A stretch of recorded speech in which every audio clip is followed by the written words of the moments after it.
ભરૂચ જિલ્લા પ્રાથમિક શિક્ષક સંઘ દ્વારા કેન્દ્રીય શિક્ષણ મંત્રીને સંબોધીને આવેદનપત્ર જિલ્લા કલેક્ટરને પાઠવી ઓગસ્ટ 2010 પહેલા નિયુક્ત થયેલા દેશભરના લાખો શિક્ષકોને કાયદાકીય અને નીતિગત સંરક્ષણ પૂરું પાડવાની રજૂઆત કરવામાં આવી છે। આ આવેદનપત્રમાં જણાવાયું છે કે સર્વોચ્ચ ન્યાયાલયના 29 મે 2026ના ચુકાદાના પરિપ્રેક્ષ્યમાં શિક્ષકોમાં વ્યાપેલી અસુરક્ષા અને ચિંતાની ભાવનાને દૂર કરવા માટે કેન્દ્ર સરકાર તાત્કાલિક પગલાં ભરે તેવી માંગ કરવામાં આવી છે। 23 ઓગસ્ટ 2010 પહેલા નિયુક્ત થયેલા તમામ શિક્ષકોને શિક્ષક પાત્રતા પરીક્ષા ટેટની ફરજિયાતમાંથી કાયમી ધોરણે મુક્તિ આપવામાં આવે। આ શિક્ષકોની સેવા, વરિષ્ઠતા, બઢતી અને અન્ય તમામ કાયદેસરના લાભો સંપૂર્ણપણે સુરક્ષિત રાખવામાં આવે।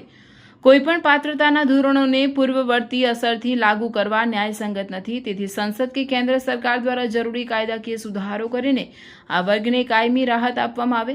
દેશના તમામ રાજ્યો અને કેન્દ્ર શાસિત પ્રદેશો માટે કેન્દ્ર સરકાર દ્વારા એક સ્પષ્ટ માર્ગદર્શિકા જાહેર કરવામાં આવે, જેથી શિક્ષકોમાં પ્રવર્તતી મૂંઝવણનો અંત આવે। વર્ષ 2010 પહેલા નિમણૂક પામેલા શિક્ષકો તત્કાલીન નિયમો અને પાત્રતાના ધોરણો અનુસાર સંપૂર્ણપણે કાયદેસર રીતે જ ભરતી થયા હતા।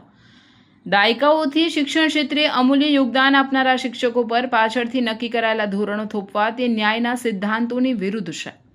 કેન્દ્ર સરકાર અને સુપ્રીમ કોર્ટ સંવેદનશીલતા દાખવી આ બાબતે સકારાત્મક અભિગમ અપનાવે તેવી રજૂઆત કરવામાં આવી છે।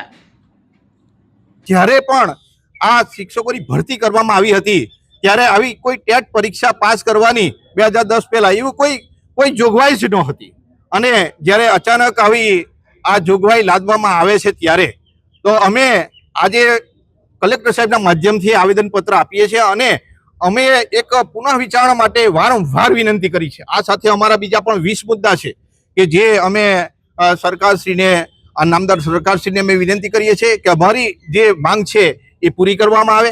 અને અમારો તો ખાસ એવું માનવામાં આવે છે કે જ્યારે ટેટ પરીક્ષા પાટલી અસરથી તમારે લાગુ કરવી છે તો જૂની પેન્શન યોજના તો વર્ષોથી ચાલતી હતી, તો પછી એને શા માટે બંધ કરવામાં આવી? જૂની પેન્શન યોજના ચાલુ રાખો, ઓપીએસ ચાલુ રાખો તો। અને બીજું કે ફિક્સ પગાર, આ ફિક્સ પગારની યોજનાથી હજારો પરિવાર એ ખરેખર ગરીબીની રેખામાં છે એમ કહી તો ચાલશે।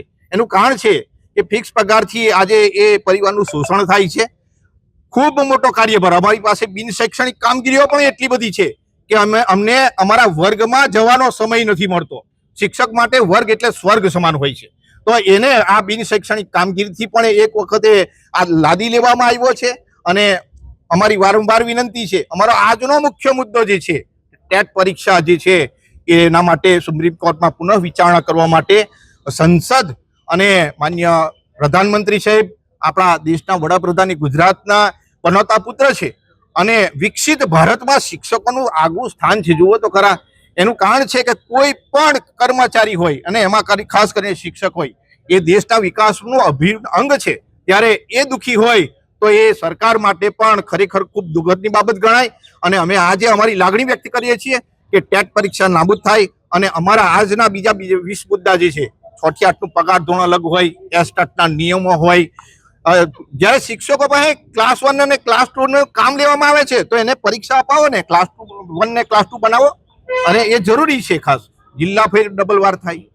આવા અનેક મુદ્દાઓ સાથે 20 મુદ્દા છે કે જે અમે, અને વધુની વાત તો હું એવું કહું કે અમે એકલા માંગણી અમારે શિક્ષકોની નથી, બાળકો માટે પણ છે કે એમને જે અનાજ છે એ રેગ્યુલર મળતું નથી, અનિયમિત ચણા અને દાળનો જથ્થો અનિયમિત આવે છે, તો અમે બાળકો માટે પણ લાગણી વ્યક્ત કરી કે મધ્યાહન ભોજનમાં અનાજ પણ રેગ્યુલર આવવું જોઈએ, નિયમિત આવવું જોઈએ। અમારે આજે આ લાગણી વ્યક્ત કરીએ છીએ। અમને આશા છે કે સરકાર અમારી વાત માનશે અને નામદાર સુપ્રીમ કોર્ટ પણ આ પુનઃ વિચારણા માટે અમારી વાત માનશે। શિક્ષકો એટલે સર્વોચ્ચ સ્થાન છે, ત્યારે શિક્ષક દુઃખી હોય એ ખરેખર યોગ્ય નથી। અમે બળપૂર્વક ઉગ્ર રજૂઆત સાથે કહીએ છીએ સંસદને અને માનનીય વડાપ્રધાન સાહેબને અને માનનીય ધર્મેન્દ્ર પ્રધાન સાહેબને કે આ સુપ્રીમ કોર્ટમાં અમારી પુનઃ વિચારણા થાય એ માટે અમારી વિનંતીને સ્વીકાર કરવામાં આવે।